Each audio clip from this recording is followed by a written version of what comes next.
Ngoại truyện, lũ quái vật muốn hù dọa người. Phantom của khu vườn sao băng về cơ bản không thể tự do đi lại ở thế giới bên ngoài. Bên trong đền kho báu có những quy tắc nhất định. Đối với những Phantom được thần sao tạo ra để thu thập nỗi sợ hãi, tức là cư dân của khu vườn sao băng, có một quy tắc là họ không thể hành động ở bên ngoài trừ khi được lan truyền qua tin đồn. Đổi lại, sức mạnh của họ sẽ tăng lên theo mức độ sợ hãi thu thập được, và khác với Phantom thông thường, họ không dễ bị tan biến. Vì vậy về mặt kỹ thuật, điều này không hoàn toàn là bất lợi. Tuy nhiên, việc không thể thường xuyên ra ngoài thế giới thực là nguồn cơn gây căng thẳng lớn cho nhiều Phantom trong khu vườn sao băng, vì họ có trí thông minh cao hơn nhiều so với Phantom thông thường. Lý do Reddy, quý cô nức nở, có thể ra ngoài tương đối tự do là vì cô đại diện cho biểu tượng nỗi sợ hãi về thực thể thiếu nữ giống búp bê, một nỗi sợ hãi phổ biến đến mức đã lan rộng ra bên ngoài mà không cần cô phải tung tin đồn trước. Nếu Reddy không giúp lan truyền tên của các Phantom khác, việc thu thập nỗi sợ hãi chắc chắn sẽ diễn ra rất chậm chạp. Mặc dù vậy, dù Reddy đóng vai trò điều phối viên, cô không có quyền ép buộc các Phantom khác. Có rất nhiều Phantom không ưa Reddy, không phải vì cô yếu, mà vì khả năng chiến đấu thuần túy của cô không phải lúc nào cũng cao. Và giờ đây, do hành động bất cẩn của Krianrik khiến thế giới bên ngoài hợp nhất với đền kho báu, tất nhiên chẳng còn lý do gì để các Phantom đó phải nghe theo lệnh của Reddy nữa. Ngay cả những quái vật cấp cao được Kree giải phóng khỏi phong ấn và những kẻ khao khát thế giới bên ngoài từ lâu cũng hoan nghênh tình trạng này. Vì giờ đây họ có thể tự do đi lại, không còn nghĩa vụ phải tuân theo Reddy nữa. Đã đến lúc gieo rắc nỗi sợ hãi vào trái tim con người. Cá mập quỷ, Demon Shark, từng chỉ là một con cá mập bình thường. Nhưng sau đó nó đã bị bàn tay con người cải tạo, sở hữu cơ thể cực kỳ dẻo dai, trí thông minh cho phép điều khiển con người, cùng khả năng bơi tự do dưới lòng đất. Nó cũng mang mối thù sâu sắc với con người. Họ bắt nó một cách tùy tiện, thực hiện thí nghiệm lặp đi lặp lại, và thậm chí còn định giết chết cá mập quỷ sau khi nó có được sức mạnh. Mối thù đó mạnh đến mức tất cả con người đều trở thành mục tiêu tấn công và con mồi của cá mập quỷ. Không chỉ ở biển hay mặt nước. Với khả năng bơi xuyên qua vật chất, nó có thể săn mồi ở bất cứ đâu, gây ra nỗi sợ hãi, và đánh bại nhiều con người cố gắng săn lùng nó, cho đến khi nó bị tiêu diệt. Cá mập quỷ là kẻ săn mồi và là sinh vật mạnh nhất. Ngay cả ở thế giới này, được hiện thực hóa nhờ sức mạnh của Mana Material, nó vẫn phải là biểu tượng của nỗi sợ hãi. Bấy lâu nay, nó không thể hoàn toàn săn người vì sự hiện diện của Reddy. Nhưng giờ đây khi thế giới thực và dị giới đã kết nối, cá mập quỷ cuối cùng cũng có thể cho thế giới thấy sự kinh hoàng của mình. Dù lúc nãy có bị đóng băng trong tảng băng, nhưng trong suốt cuộc đời, cá mập quỷ cũng từng bị con người phản công và nếm trải đau đớn. Tuy nhiên, nó không phải loại dễ dàng bỏ cuộc chỉ vì thế. Nó bơi dưới sàn nhà hướng về phía ánh sáng xuyên qua. Mùi con người ngày càng gần, đánh thức bản năng săn mồi của cá mập quỷ.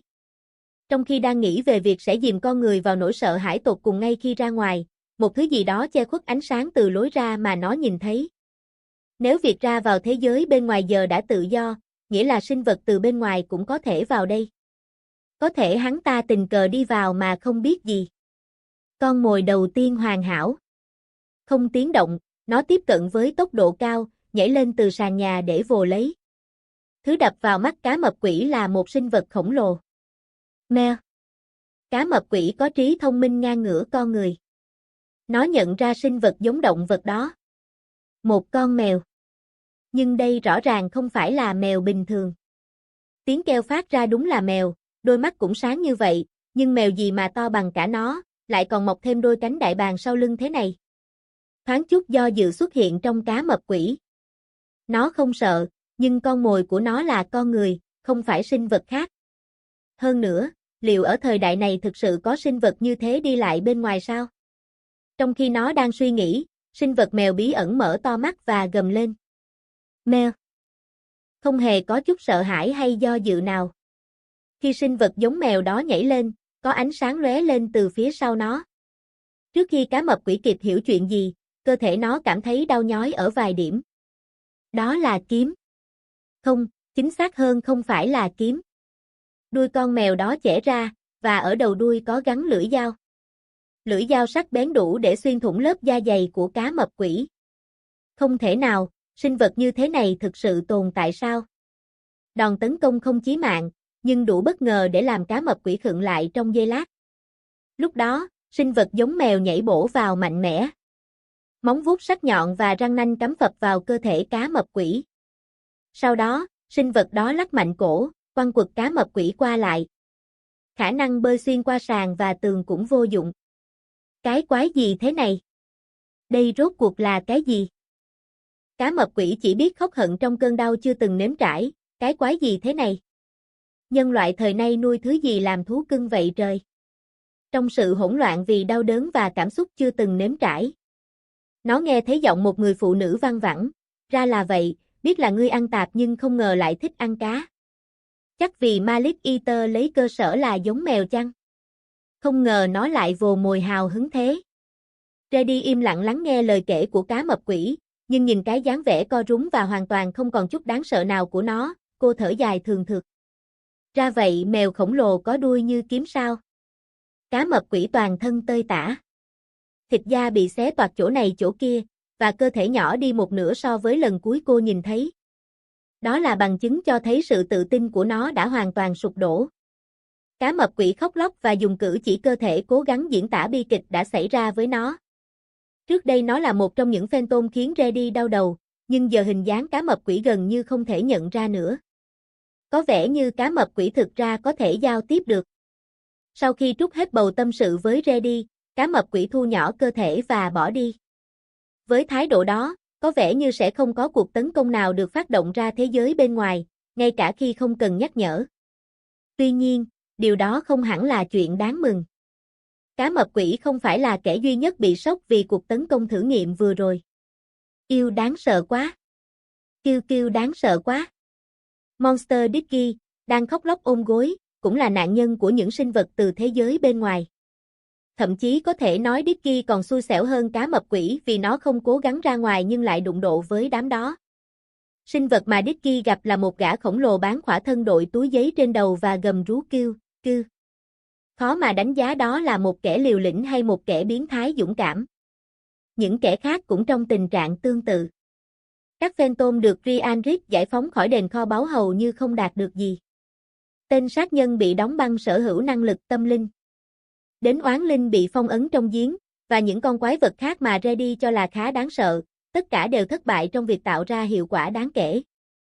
Bấy lâu nay Reddy cảm thấy việc thu thập nỗi sợ hãi diễn ra suôn sẻ, nhưng có lẽ đó là nhận định sai lầm. Hay đúng hơn, tại sao lại xảy ra hiện tượng đảo ngược vị trí giữa kẻ gieo rắc và kẻ nhận lấy nỗi sợ hãi? Đúng là có vài người như Lucia sợ hãi nhóm Reddy, nhưng có lẽ cách hành động của họ đã sai. Nhóm Reddy từng là những thực thể gieo rắc nỗi sợ hãi cho con người trong quá khứ. Vì vậy, sau khi hiện thân ở thế giới thực, họ cố gắng hù dọa dựa trên ký ức quá khứ. Nhưng nếu điều đó sai, nghĩ lại thì, xu hướng và sở thích của con người luôn thay đổi, tại sao nỗi sợ hãi lại là ngoại lệ? Vì vẫn có những người như Lucia sợ hãi, nên nhóm Reddy không hoàn toàn sai. Tuy nhiên, thực tế là những người khác không sợ cũng cần phải được xem xét. Tạm thời, cuộc đàm phán đầu tiên với Zebudia đã thành công. Điều tiếp theo cần suy nghĩ là làm thế nào để thu thập nỗi sợ hãi trong tương lai. Nhóm Reddy không thể sống thiếu việc thu thập nỗi sợ. Vì họ đã hứa không tấn công con người bừa bãi, họ phải tìm cách thu thập nỗi sợ mà không cần bạo lực. Nhưng Reddy là phantom. Khó mà tưởng tượng cô đột nhiên nảy ra ý tưởng tuyệt vời. Cách tốt nhất để hiểu con người thời đại này tất nhiên là hỏi chính con người thời đại này, nhưng ai lại đi nghe chuyện của Reddy, một phantom, một cách nghiêm túc chứ? Reddy cau mày. Cô suy nghĩ một lúc để tìm phương pháp khác, nhưng nếu ý tưởng hay có thể xuất hiện chỉ bằng cách đó thì nó đã xuất hiện từ lâu rồi. Thở dài thường thượt, Reddy gọi Mary với tâm trạng u ám. Alo. Tôi đây. Mary phải không?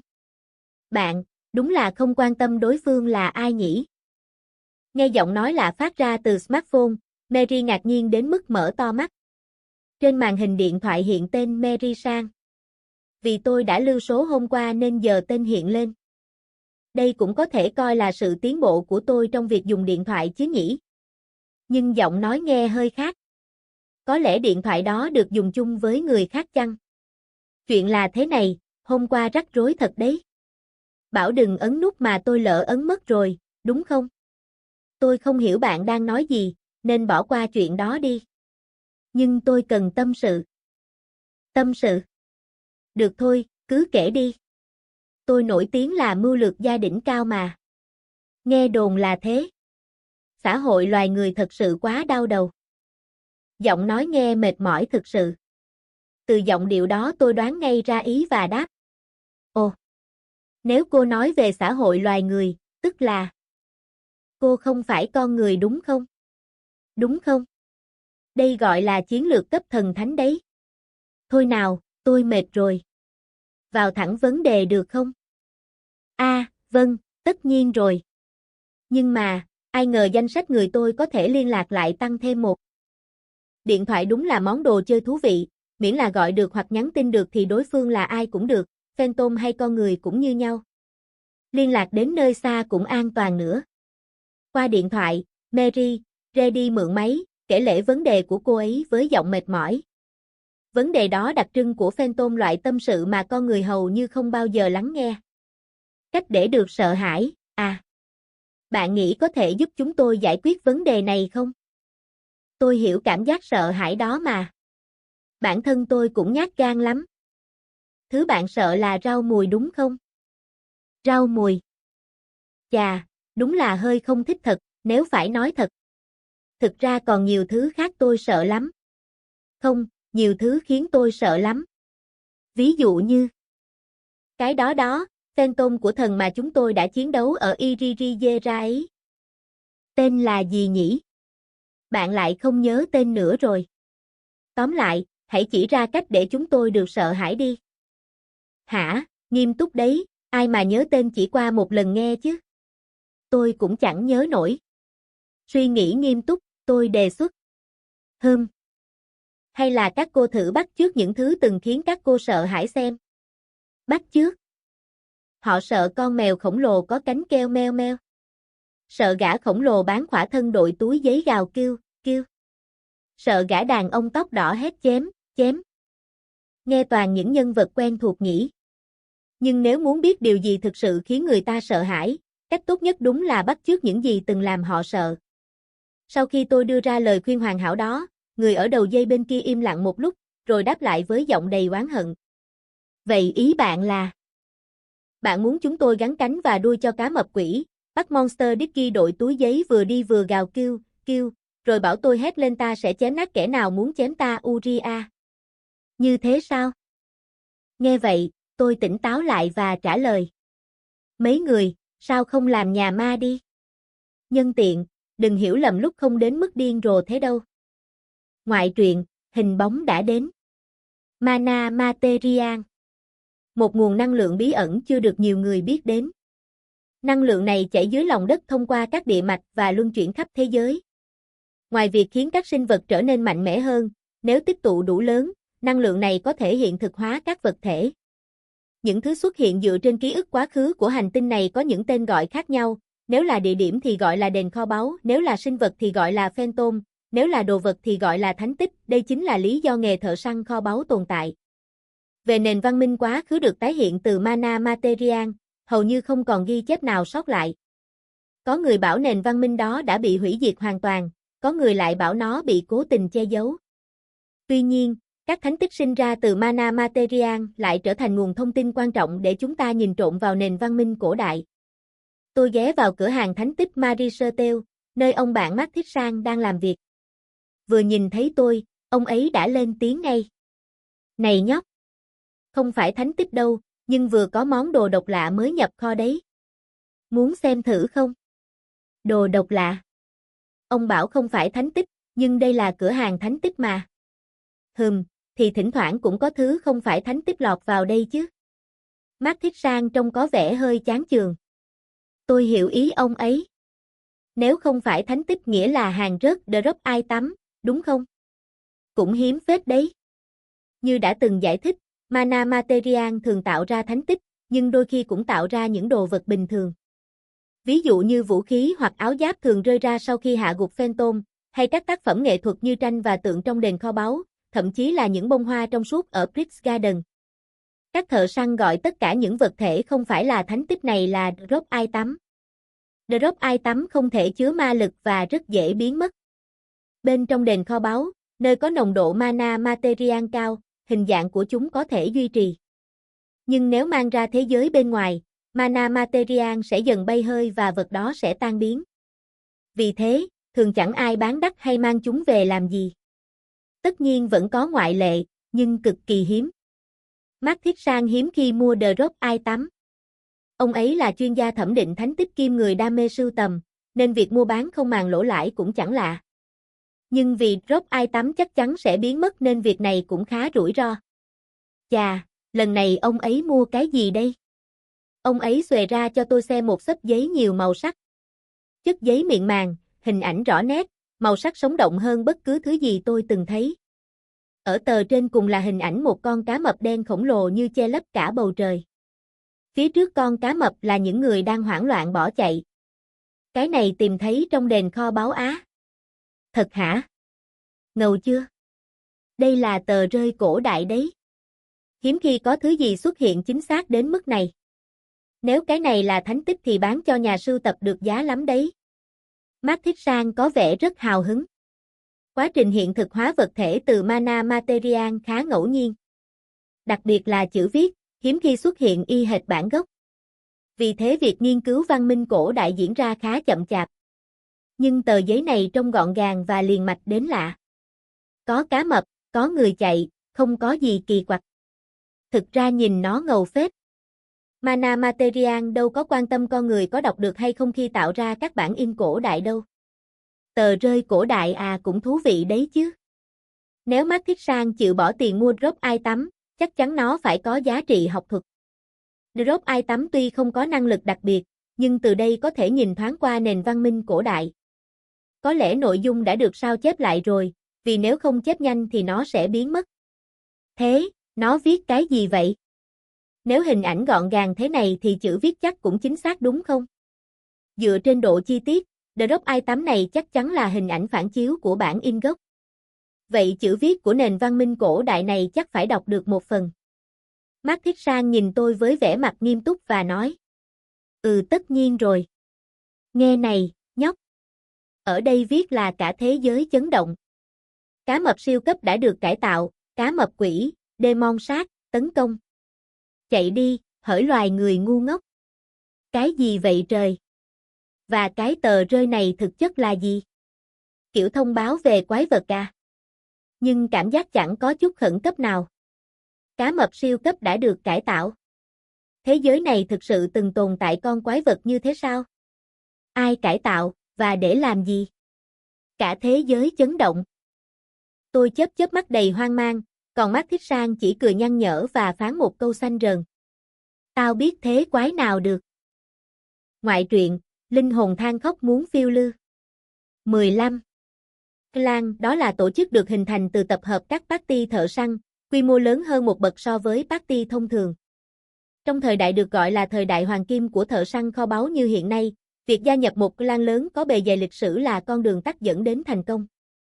Kinh nghiệm, kỹ thuật và sự phối hợp được tích lũy ở đó là những thứ mà ngay cả một thợ săn tài năng cũng không thể coi thường. Trên thực tế, hầu hết các thợ săn cấp cao đều là thành viên của các clan lớn. Không phải yêu cầu nào của thợ săn cũng có thể được giải quyết chỉ bởi một party. Đặc biệt là với các nhiệm vụ cấp cao, việc nhiều party phải hợp tác với nhau là chuyện thường tình. Dù hiểu rõ tình hình đó, tôi vẫn chọn con đường tự thành lập clan riêng. Lý do rất đơn giản, tôi thừa sức tưởng tượng ra cảnh nếu chúng tôi gia nhập một clan lâu đời có sẵn, đám bạn thuở nhỏ của tôi chắc chắn sẽ gây ra đủ thứ rắc rối. Đối với họ, kẻ mạnh đồng nghĩa với mục tiêu để khiêu chiến và đánh bại. Đặc biệt là lúc hễ nhìn thấy kẻ mạnh, nhất là kiếm sĩ, cậu ta sẽ lao vào tấn công mà không cần suy nghĩ. Điều đó thực sự cần phải cân nhắc. Nhưng nếu tôi tự lập clan, các party gia nhập sẽ biết trước tính nết của lúc, nên khả năng xảy ra rắc rối có thể được giảm thiểu xuống mức thấp nhất. Tóm lại, điều cần thiết để thành lập clan là những nhân viên đáng tin cậy và có năng lực. Vì tôi hoàn toàn mù tịt về kiến thức quản lý clan, và tôi cũng định bụng sẽ lấy cớ bận rộn việc clan để giảm bớt công việc thợ săn. Thế nên tôi không thể cứ giao phó tất cả cho Citri như mọi khi được. Và tất nhiên, những người có xuất thân quý tộc, dù tài giỏi đến đâu, cũng phải tránh xa. Bởi vì nếu đám bạn thuở nhỏ của tôi gây ra chuyện tày đình, sẽ không còn đường nào để bưng bít. À đúng rồi, Mấy gã đàn ông cơ bắp mặt mũi hung dữ cũng không được. Tại tôi sợ lắm. Các party mà tôi mời tham gia giai đoạn đầu thành lập Clan, cũng giống như tôi, đều là những người trẻ tuổi đầy tiềm năng. Tương lai của họ hẳn sẽ rất sáng lạng. Nhưng vấn đề là tìm nhân viên ở đâu bây giờ? Thông thường, khi thành lập Clan, các thành viên của party sáng lập sẽ kiêm luôn việc điều hành. Hiếm có Clan nào thuê nhân viên ngay từ đầu. Đúng là có thể nhờ hiệp hội thám hiểm giới thiệu người, nhưng tôi muốn tránh điều đó nếu có thể. Vì nếu xảy ra sự cố, tôi sẽ chẳng còn đường nào để chối tội. Cái party của tôi, tương lai chông gai thật đấy. Nhân viên Clan giỏi giang, nhân viên Clan giỏi giang. Chẳng lẽ không có Clan Master nào thông minh sao? Mà nghĩ cũng đúng, người thông minh đến thế chắc đã ngồi êm ấm ở vị trí quan trọng nào đó rồi. Chính vì thế, tôi đã đến thương hội Wells, nơi nổi tiếng với khẩu hiệu từ nhu yếu phẩm hàng ngày đến thánh tích, thứ gì cũng có. Nhưng mà, thương hội chúng tôi không bán con người. Nhân vật tai to mặt lớn tại chi nhánh đế đô Yebudia của thương hội Wells nói với tôi, đôi má ông ta giật giật. Là một trong những thương hội lớn nhất đế đô, lý do ông ta đích thân ra mặt tiếp đón tôi có lẽ vì tôi là lãnh đạo của Stranger Group. Quả đúng là thương nhân lão luyện, có vẻ ông ta đã thuộc lòng tên của các party tiềm năng đang hoạt động tại đế đô. Tuy nhiên, yêu cầu mà vị leader party này đưa ra rõ ràng nằm ngoài dự đoán của ông ta. Chúng tôi cũng hy vọng có thể thiết lập mối quan hệ hợp tác lâu dài với Stranger Group. Miễn là thứ có thể mua bán được, chúng tôi kinh doanh tất cả. Thương hội WE là một doanh nghiệp lớn, thậm chí đôi khi còn được hoàng gia chỉ định. Mạng lưới quan hệ của họ rõ ràng không phải là thứ tôi có thể so bì được. Nghĩa là, nếu tôi ra về tay trắng ở đây, tôi thực sự không còn cơ hội nào để tìm được một nhân viên quản lý tài năng. Có lẽ về phía Wells, họ không muốn giao những nhân tài xuất sắc có thể làm quản lý cho thợ săn. Nhưng dù thế nào đi nữa, tôi cũng phải ép họ giới thiệu cho bằng được một người. Tôi muốn nhanh chóng nghỉ hưu khỏi giới thợ săn.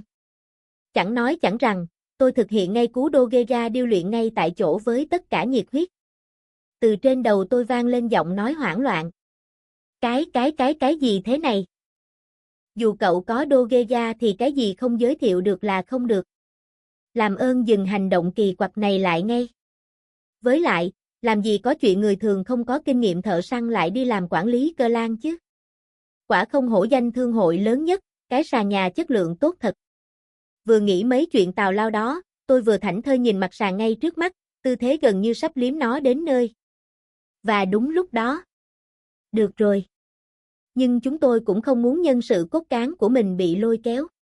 Cậu đã cầu xin đến mức này, chắc hẳn là đã nhắm được ứng viên nào rồi đúng không? Tôi sẽ nghe thử xem sao. Hả, thực ra tôi có nhắm ai đâu. Tôi đến đây hoàn toàn là do bí quá hóa liều. Phụ thuộc hoàn toàn vào vận may. Nhưng ít nhất ông ta đã mềm lòng. Ứng viên nhắm tới, nếu đã không thể lấy nhân sự cốt cán, thì người làm việc ở thương hội W chắc chắn đều tài giỏi không cần bàn cãi. Điều cần tránh nhất là bị từ chối thẳng thừng. Tôi đứng dậy, tiếp tục nhìn quanh bên trong tòa nhà thương hội. Để tôi tiên tri chút nào được rồi, cái cô đang ngồi ở quầy kia đi nhé. Đó chính là cách tôi gặp gỡ phó Clan Master tương lai của dấu chân khởi nguyên, First Step, Eva Renfield, qua một cuộc gặp gỡ cứ như là định mệnh. Đúng là Eva không hoàn toàn phù hợp với tiêu chuẩn ban đầu của tôi, và cô ấy hoàn toàn mù tịt về việc quản lý Clan. Nhưng nhờ bản tính siêu nghiêm túc và cái đầu lạnh, cộng thêm nỗi lo lắng cho sự lười biếng của tôi, dù trải qua bao thất bại, khả năng quản lý Clan của cô ấy đã tiến bộ vượt bậc. Thậm chí có thể nói, chính vì cô ấy không biết thế nào là quản lý Clan thông thường, nên cô ấy mới có thể vận hành Clan một cách tự do mà không bị ràng buộc bởi định kiến. Điều duy nhất không diễn ra theo kế hoạch là cuối cùng, tôi đã thất bại trong việc đùn đẩy chức Clan Master cho cô ấy, và cái ghế đó vẫn do tôi ngồi. Nhưng mà, đến tận bây giờ, tôi vẫn đang âm thầm tìm cơ hội để ném cái chức danh đó sang cho cô ấy. Bí mật này tuyệt đối không được để ai biết đâu nhé. Ngoại truyện, Rouge và Tino đi biển. Mặt trời chói chang như muốn thiêu đốt mọi sinh vật sống. Tiếng sóng vỗ êm đềm, mùi hương đặc trưng của biển cả. Rouge Aren, thành viên của Starlight, một trong những party gồm các tinh linh nhân trực thuộc First Step, đang ngồi bó gối trên bãi cát, nhìn ra mặt biển lấp lánh và cằn nhằn một cách yếu ớt. Tại sao tự nhiên lại phải đi biển thế này hả Desu? Cái đó. Master bảo là vì các cậu nói chưa từng thấy biển bao giờ, nên ngài ấy mới rủ đi. Tino, đồng nghiệp cùng thuộc First Step, trả lời với đôi mắt tròn xoe. Về khâu chuẩn bị, cả hai thực ra đã sẵn sàng để nghịch nước. Họ đều mặc đồ bơi, tóc tai buộc gọn gàng. Nhưng Rui lại đấm mạnh tay xuống cát. Ta chưa bao giờ nói là muốn đến đây, Desu. Ta chỉ nói là chưa từng thấy biển bao giờ thôi mà, Desu. Vậy sao? Thế tại sao? Hơn nữa, nếu là tinh linh nhân sa mạc như Elijah thì còn nghe được, chứ tinh linh nhân thông thường như bọn ta không hợp với biển đâu, Desu. Cây gậy phép của ta sẽ héo mất, Desu. Cây gậy này là sinh vật sống đấy, Desu. Tinh linh nhân thường sống sâu trong rừng, xây dựng làng mạc và sống cộng sinh với cây cỏ, động vật hoang dã. Xét theo khía cạnh đó, biển là môi trường không phù hợp nhất với tinh linh nhân. Thực vật nói chung không chịu được nước mặn, và ở biển cũng không có tinh linh nào mà tinh linh nhân có thể mượn sức mạnh. Ở biển có những chủng tộc khác sinh sống ở đó. Lại còn chuyện này nữa, Lapis bảo là cô ta mang ơn tên công người yếu nhất đó đủ điều chà, có thể là có nợ ân tình thật, nhưng chúng ta cũng giúp hắn ta nhiều lắm rồi mà, Desu. Mấy chuyện đó, cậu cằn nhằn với tớ cũng vậy thôi. Nhắc mới nhớ, ngoài Lapis ra thì hình như chẳng có thành viên nào khác đến cả. Chẳng lẽ Cruz lại là người duy nhất bị đem đi hiến tế? Người đầu tiên cô ấy nên mắng vốn dĩ phải là nhóm Lapis mới đúng. Thế, Lapis Sang và mọi người đâu? Tino hỏi. Họ bảo là đã từng thấy biển rồi nên không đi, Desu. Ánh mắt Cruz nhìn xa xăm. Rõ ràng là cô ấy bị gài rồi. Đột nhiên, như lấy lại tinh thần, Cruz nhìn quanh bãi biển rồi hét lớn. Nhân tiện thì tên công người yếu nhất đó đi đâu rồi hả, Desu? Ta đã mất công lặn lội đến tận đây, thế mà lại bị bỏ mặc thế này, hắn nghĩ hắn là ai cơ chứ, Desu? Đó cũng là điều Tino đang thắc mắc. Vì Tino cũng được mời đến biển. Và cô cũng thấy lạ khi không thấy bóng dáng Master đâu. Có ý đồ gì chăng? Chẳng lẽ đây lại là vô hạn thử thách? Tino lắc đầu thật mạnh, xua đi suy nghĩ kỳ quặc, rồi nói với giọng vui vẻ. Thôi đừng nghĩ ngợi nữa, đã đến biển rồi thì chúng ta đi bơi đi. Ta không biết bơi, Desu. Đừng có nhìn ta bằng ánh mắt thương hại đó, Desu. Nếu là nước ngọt thì ta bơi được đấy, Desu. Nhưng nước mặn thì chịu, Desu. Ta là tinh linh nhân mà, Desu. Theo Tino thì nước biển dễ nổi nên dễ bơi hơn, nhưng nếu Cruz đã nói vậy thì chắc đối với tinh linh nhân là như thế thật. Chẳng lẽ đây là thử thách Master dành cho Cruz? Nhìn tình hình này thì khả năng cao là vậy. Nghĩa là lần này Tino không bị thử thách. Tino gạt bỏ mọi thắc mắc, rồi nói với Cruz. Nếu cậu muốn, tớ có thể dạy cậu cách bơi. Đây rõ ràng là thử thách dành cho Cruz không biết bơi. Không cần nghĩ nhiều. Tino thực ra không ghét cô nàng tinh linh nhân hay buông lời cay độc với Master này. Nói sao nhỉ, cô chỉ thấy tội nghiệp thôi. Nhận được ánh mắt đầy lòng trắc ẩn của Tino, phản ứng của Cruz lại nằm ngoài dự đoán. Cruz tròn mắt nhìn Tino. Thật sao, Desu? Ngươi chịu dạy ta bơi á, Desu? Cậu muốn học à? Tất nhiên là muốn rồi, Desu. Nếu là ngươi thích bản thân không biết bơi hay biết bơi hơn hả, Desu? Hơn nữa, làm sao ta có thể để lộ dáng vẻ yếu đuối trước mặt tên công người yếu nhất đó được, Desu? Rui chỉ tay vào Tino đầy nhiệt huyết. Có động lực là tốt, nhưng tinh linh nhân ngâm nước muối có sao không đấy? Mà thôi, dù sao cũng là thợ săn, chắc không sao đâu. Cùng lắm, dù chuyện đó chắc chắn không xảy ra, nhưng nếu cơ thể cô ấy có tan chảy thì chắc Anthony cũng ở quanh đây sẽ cứu thôi. Khi Tino lấy lại tinh thần và định bắt đầu dạy Rui bơi ngay, một giọng nói vang lên từ trên trời. Này! Tino, Rui! Đang vui vẻ quá nhỉ? Master! Họ ngước nhìn lên. Ở đó, Master đang ôm chặt chiếc thảm bay, hay còn gọi là thảm cung. Hèn gì không thấy đâu, hóa ra là đang cưỡi thảm cung đi chơi. Và tệ hơn là, cách cưỡi nguy hiểm như thế mà ngài ấy vẫn tận hưởng vui vẻ được. Master đúng là thần thánh. Này, ngươi, tên công người yếu nhất kia. Sao lại bỏ ta ở đây hả, Desu? Nguy hiểm lắm đấy, Desu. A ha ha ha, bình tĩnh, Bình tĩnh nào. Rui hét lên về phía bầu trời. Master, người không hiểu sao trông cực kỳ phấn khích, chỉ cười bảo không sao, rồi. Đột ngột, ngài ấy lao thẳng xuống mặt biển với tốc độ chóng mặt. Cột nước khổng lồ bắn tung lên trời, và thảm cung bay vút ra khỏi mặt nước ngay lập tức. Trên lưng thảm cung không có ai cả. Trên mặt biển nơi thảm cung lao xuống, không có gì nổi lên. Chỉ có những con sóng lớn cuộn trào. Này, tên công người yếu nhất. Tên yếu nhất ơi! Ra là vậy hướng đó sao?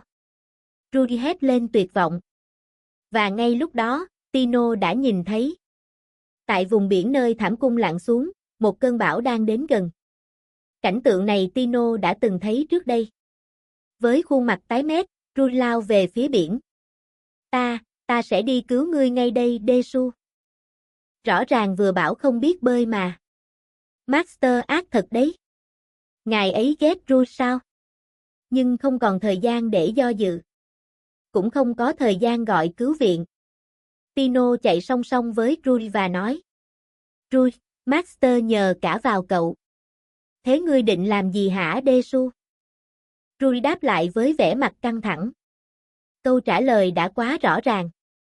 Tino kìm nén để nước mắt không rơi, rồi nói. Tớ sẽ tàn sát lũ quái vật biển đang định tấn công Master.